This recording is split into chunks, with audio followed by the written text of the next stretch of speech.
Three of Swords.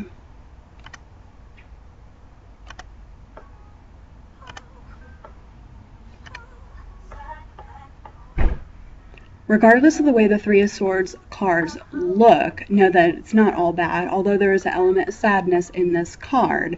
What lies on the other side of sadness can be understanding and joy. Allow yourself to fully experience any sadness or pain that comes up now so that you can move beyond it.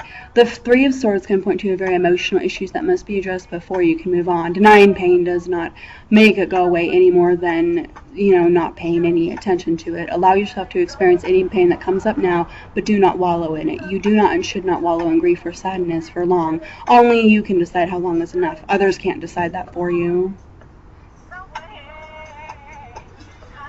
Career. Your feelings or ego may be quite bruised by something that happens in relation to work. Try not to get too upset over this. Your whole life is not nor should it be what you do professionally.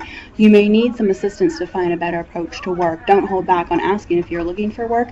There may need to show a look in a different way or a different field than the one that you're pursuing. Hang in there.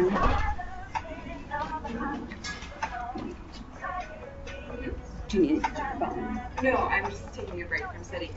Talk out loud, I don't mind. I'm going to listen to a podcast.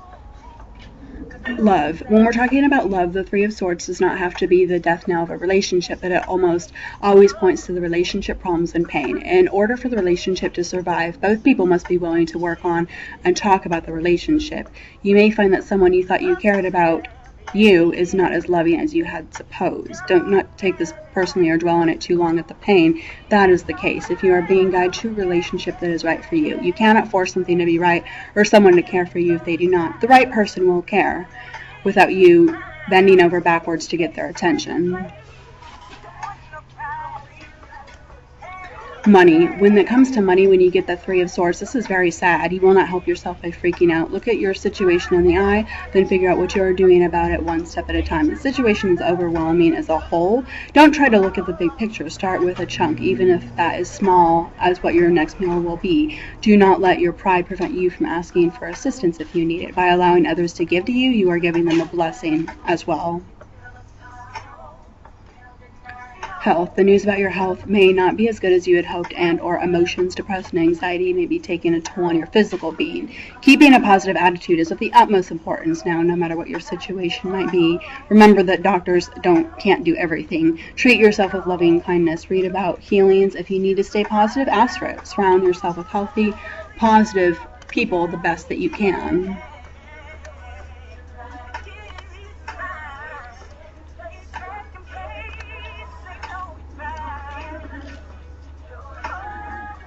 Three of Swords is feeling. You are feeling sad, cheated on, and disappointed. Three of Swords as advice. Sometimes to grow we need to experience pain. Maybe you need to break up with someone that doesn't fulfill your ultimate life plan. Maybe you have grown apart. Even though the breakup is something you need for growth, it will be painful, but you will be happier a lot later on. You have to break up with that person. Another example could be parents sending their kid off to college or boarding school.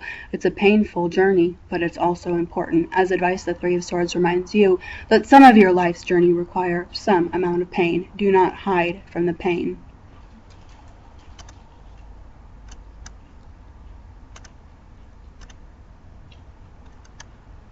Three of Swords with your sex life.